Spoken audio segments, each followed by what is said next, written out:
Hari ini kita masukin pembabaran Dharma yang kedua. Judulnya adalah Transforming Illness into the Path. Bagaimana menggunakan penderitaan, kesedihan, penyakit yang ditolak oleh semua orang menjadi sang jalan. Ya. Illness itu penyakit, kesedihan, dan sejenisnya, sesuatu yang dibenci sama semua orang. Ya, transforming illness into the path. Ya. Semua orang membenci kesedihan. Semua orang menendang penderitaan. Semua orang menyebut penderitaan itu sebagai godaan setan.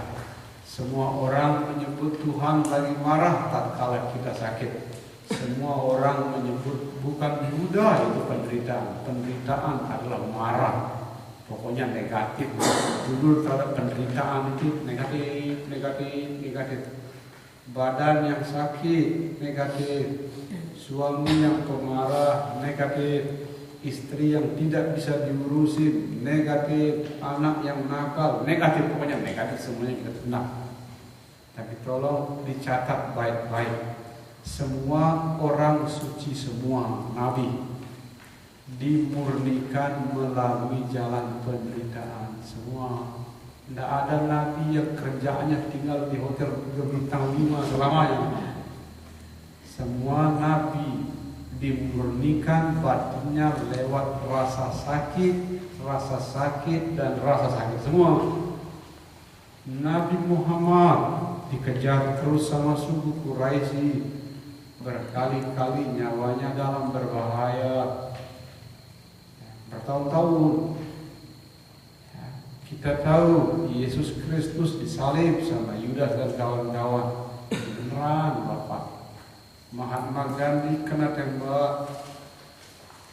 Nelson Mandela 27 tahun di penjara. Bunda Teresa seluruh hidupnya berada di tengah kemiskinan. Orang berpenyakit kusta.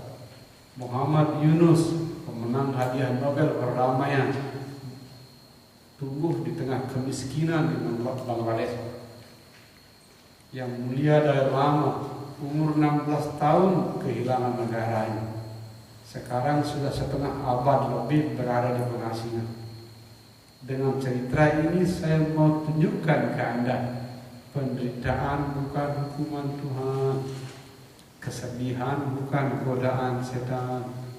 Rasa sakit bukanlah racun spiritual. Rasa sakit, penderitaan, kesedihan, sebagaimana yang saya sudah kemukakan di hari yang pertama, hanya pintu spiritual yang terbuka. Dan Anda sudah berada di Brahma Wihara 8 hari berada di sini. Tandanya Anda tidak saja pintu spiritualnya sudah terbuka, tapi Anda sudah masuk ke dalam. Tepuk tangan ya.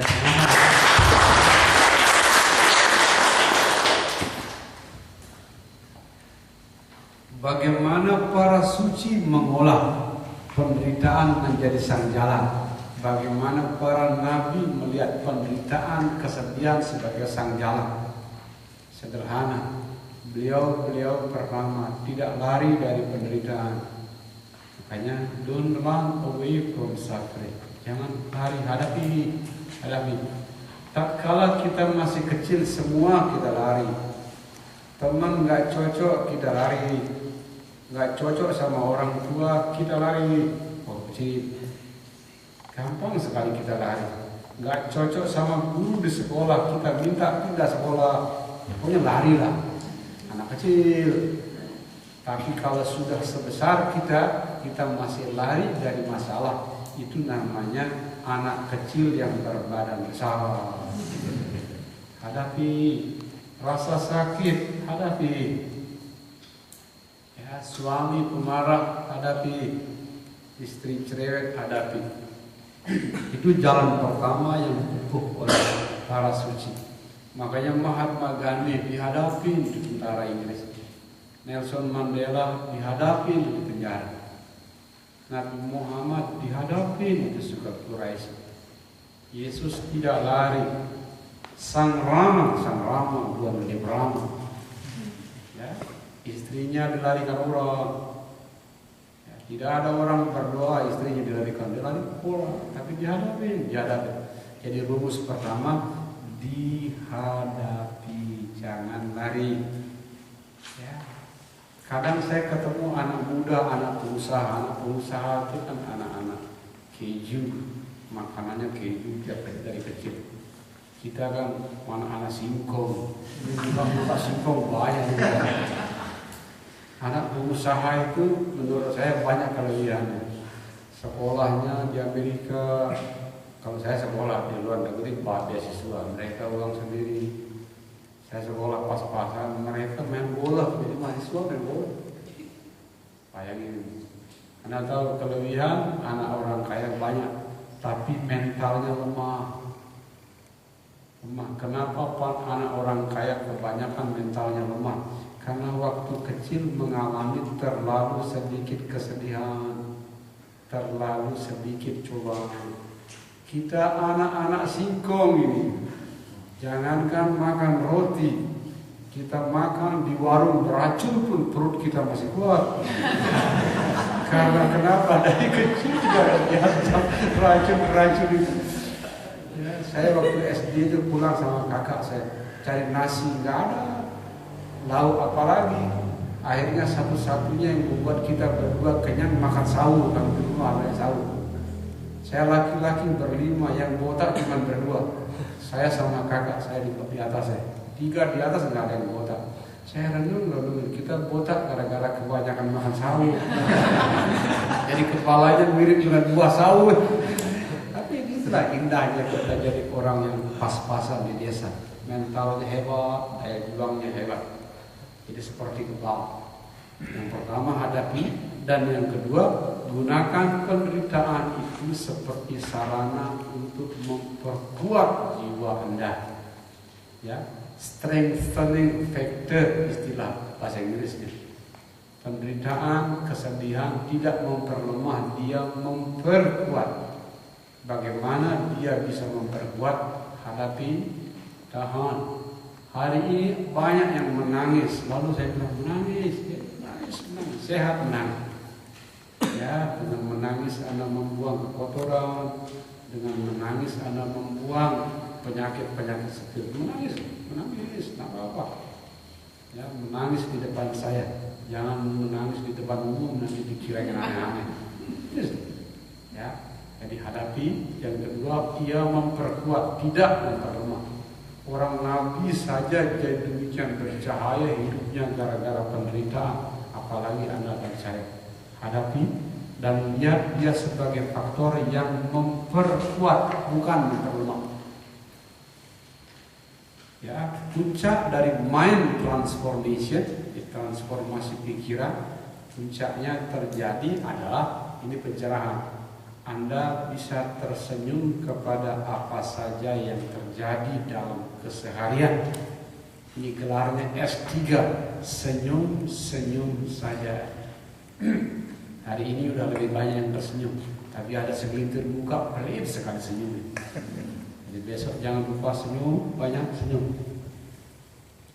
Sekarang saya bagi ke Anda bagaimana persisnya mentransformasikan rasa sakit menjadi sang jalan. Nah, ini penjelasan saya di pertemuan kedua. Mentransformasikan rasa sakit menjadi sang jalan. Ya. Pangeran Siddhartha tatkala pertama kali boleh keluar dari istana, Pangeran Siddhartha itu dikurung bertahun-tahun sama ayahandanya Raja Suddhodana. Dikurung karena ayahandanya mendapat ramalan ketika bayi Siddhartha lahir. Paduka raja, ini anak ekstrim bagaimana? Kalau dia raja, dia menjadi raja yang agung. Tapi kalau dia pertapa, dia menjadi pertapa yang agung.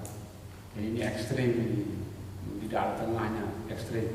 Sehingga putranya diawasin tidak boleh keluar kerajaan biar nggak jadi pertapa. Di umur sekian belas tahun terpaksa diizinkan keluar.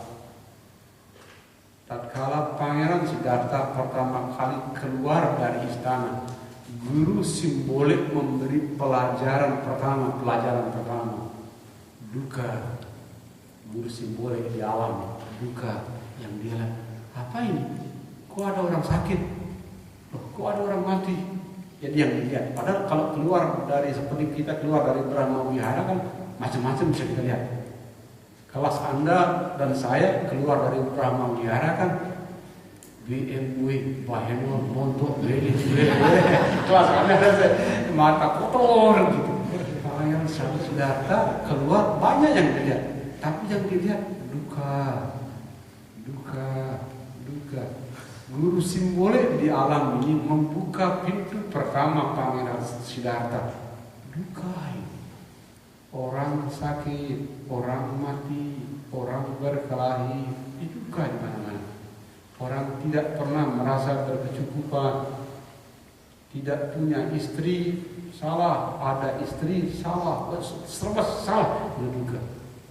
Jadi, ini alam ini penuh dengan duka. Untuk dicatat baik-baik, di neraka duka, nggak usah diceritakan dukanya neraka. Di alam setan duka, susah jadi setan. Binatang duka, ya sedikit disembelih lehernya dipakai sate. Duka. Manusia juga duka. Baca koran, apalagi Anda dan saya hidup di Indonesia zaman ini, nggak ada benarnya. Jadi, tadinya saya menduga, diminta maaf kalau ada dewa di sini. Menduga di alam dewa itu penuh sukacita, ternyata di sana juga duka. Untuk Anda ketahui, ini buku suci, saya nggak ngarang-ngarang. Alam dewa memang umurnya lebih panjang dari kita. Di dewa tingkat rendah, sejam di sana 50 tahun di sini.